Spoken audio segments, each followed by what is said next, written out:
सीमा और राधा दोनों सगी बहनें थीं, मगर दोनों के स्वभाव में जमीन आसमान का अंतर था। राधा जहाँ स्वभाव से विनम्र और दरियादिल थी, वहीं सीमा एक नंबर की स्वार्थी और लालची थी। कॉलेज खत्म होने के बाद उनके माँ बाप ने उनकी शादी करने का फैसला किया। चूंकि सीमा बड़ी थी, इसलिए पहले उसकी शादी तय की गई। एक दिन घर में सीमा और राधा अपने माता पिता के साथ बैठे हुए थे। सीमा बेटा, मैंने तुम्हारे लिए एक लड़का देखा है। ये देखो, ये उसकी फोटो है। ये तो बताइए पापा कि लड़का कितना पढ़ा लिखा है, उसका घर परिवार कैसा है। मैं नहीं चाहती कि मेरी शादी किसी कम पढ़े लिखे या गरीब से हो जाए। अरे बेटा, लड़का बैंक में ऊंचे पद पर है, अच्छा खाता पीता घराना है उसका, रुपए पैसों की कोई कमी नहीं है। तो फिर ठीक है, मुझे मंजूर है ये रिश्ता। निश्चित समय पर बड़े धूमधाम से सीमा की शादी कर दी गई। चूंकि सीमा बड़ी बेटी थी, इसलिए उसके पापा ने शादी में कोई कसर नहीं छोड़ी। उन्होंने अपनी हैसियत से ज्यादा खर्च किया इस शादी पर। इसकी वजह से उन पर अच्छा खासा कर्ज भी हो गया। कुछ समय बाद राधा भी शादी के लायक हो गई। एक दिन, सुनो जी, मैंने राधा के लिए भी एक लड़का देखा है। ये लोग सीमा के ससुराल वालों जितने अमीर तो नहीं हैं, मगर शहर में उनका अपना घर और अपनी किराने की दुकान है। अपनी राधा खुश तो रहेगी ना वहाँ? हाँ हाँ, क्यों नहीं। चाहता तो मैं भी था कि सीमा की तरह राधा की शादी भी बड़े धूमधाम से करूं, मगर पैसे की समस्या सामने खड़ी है। कितने बड़े बड़े घरों में उसके लिए रिश्ता देखा, मगर पैसों की वजह से बात आगे नहीं बढ़ पाई। तभी राधा वहाँ आ जाती है। वो अपने माता पिता की सारी बातें सुन चुकी थी। आप चिंता मत करो पापा, आपने जहाँ मेरा रिश्ता तय किया है, मैं वहीं खुश रहूंगी। मुझे तो बस आप लोगों का आशीर्वाद चाहिए। राधा की बातें सुनकर उसके पिता को थोड़ी शांति मिली। निश्चित समय पर बड़े ही सीधे साधे तरीके से राधा की भी शादी हो गई। राधा के ससुराल में केवल उसकी सास थी, जो अक्सर बीमार रहा करती थी।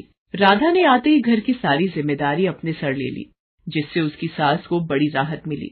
राधा दिन भर घर का काम करती थी और समय मिलने पर वह दुकान के कामों में अपने पति का हाथ भी बटाती थी। उधर सीमा की जिंदगी ऐशो आराम से गुजर रही थी। कभी शॉपिंग तो कभी किटी पार्टी। उसका सारा समय इन्हीं चीजों में बीतता था। एक दिन राधा और उसके पति दुकान पर थे।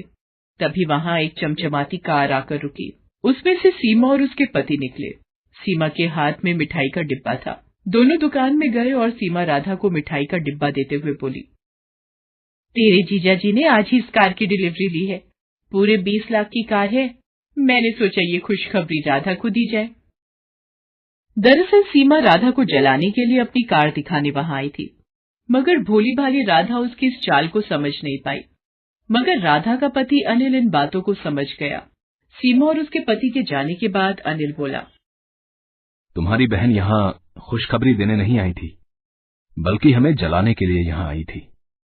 वो जानती है ना कि हमारी हैसियत नहीं है ना कार खरीदने की, इसलिए अपनी नई कार दिखाकर हमें जलाना चाहती थी। नहीं जी, ऐसी कोई बात नहीं है। वो भला हमें क्यों जलाना चाहेगी?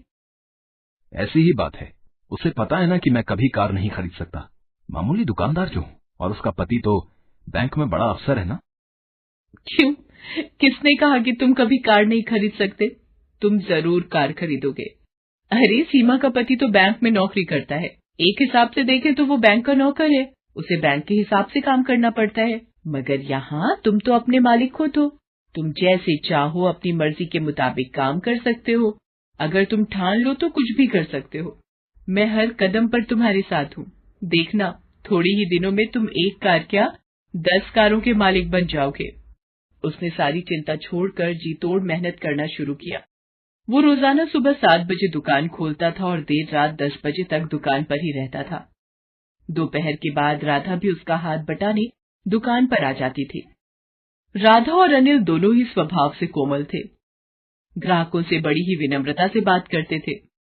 इसका नतीजा ये होता था कि जो भी एक बार उनके यहाँ से सामान ले जाता, वो फिर बार बार वहीं आता था। ग्राहकों को कम दाम में अच्छा माल देने के लिए राधा और अनिल ने एक शानदार योजना बनाई। वो दुकान का सामान शहर के व्यापारियों से न खरीदकर सीधे दिल्ली और मुंबई जैसे बड़े शहरों से मंगाने लगे। इससे ग्राहकों को भी अच्छा सामान मिल जाता था और दुकान में मुनाफा भी ज्यादा होता था।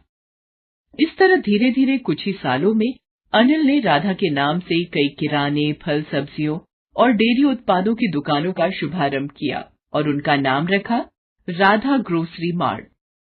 अब अनिल और राधा की शहर में कई ग्रोसरी दुकानें थीं। उनकी गिनती अब शहर के जाने माने और अमीर हस्तियों में होने लगी थी। राधा की सास तो खुशी से फूली नहीं समाती थी। वो सबसे कहती थी, अरे मेरी बहू तो साक्षात लक्ष्मी का रूप है। वो इस घर में आई और देखो घर को क्या से क्या बना दिया। साक्षात लक्ष्मी है मेरी बहू। मिट्टी को हाथ लगा दे तो सोना बन जाए। एक दिन अनिल नई कार लेकर घर आया। अरे फिर नई कार ले आए? मैं कुछ नहीं कर रहा। ये तो तुम्हारी बात ही सच हो रही है। कौन सी बात? अरे तुमने ही तो कहा था ना कि मैं एक नहीं 10 कारों का मालिक बनूंगा। लो, उनमें से 7 तो आ गई, बस अब 3 और बची हैं। राधा खिलखिलाकर हंसती। चलो इसी खुशी में तुम्हारी बहन के घर मिठाई दे आए। दोनों मिठाई लेकर सीमा के घर चले। कार से उतरकर दोनों उसके घर के अंदर पहुंचे। अंदर सीमा और उसके पति में लड़ाई चल रही थी। इस लड़ाई की धुन में उन्हें पता ही नहीं चला कि कब राधा और अनिल वहां आए। अरे मैं पूछती हूँ कि जरूरत क्या थी बैंक में पैसे गबन करने की? तुम्हारी जमानत करवाने में घर की सारी जमा पूंजी खर्च हो गई। पर से बैंक ने तुम्हें नौकरी से भी निकाल दिया है। घर में एक पैसा भी नहीं है। घर गाड़ी सब गिरवी पड़े हैं।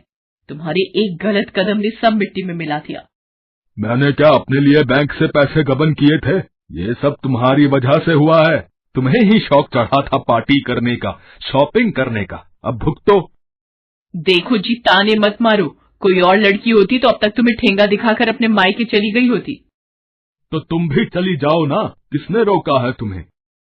जानते हो ना कि मेरे मायके की हालत खराब है, इसीलिए शेर बन रहे हो। अभी वो लोग झगड़ ही रहे थे कि उनकी नजर अनिल और राधा पर पड़ती है। सीमा रोते हुए राधा से लिपट जाती है। अरे आप लोग यहाँ, मैं आपको कुछ कहने की जरूरत नहीं है। हम लोग सब जान चुके हैं। मैंने सुना है इस महीने आप एक नई ग्रोसरी स्टोर खोलने वाले हो। अगर वहां का मैनेजर आप मुझे बना दें तो बड़ी कृपा होगी। हमारे घर की हालत तो आप देख ही रहे हैं। आपसे कुछ छुपा हुआ नहीं है। अनिल और राधा ने एक बार एक दूसरे की ओर देखा और फिर सीमा के पति को हाँ बोल दिया। अब सीमा का सारा घमंड चूर चूर हो गया था। एक समय में जिसे वो अपनी दौलत की झूठी शान दिखाकर जलाना चाहती थी, आज वो उसी के रहमो करम पर थी। उसे एहसास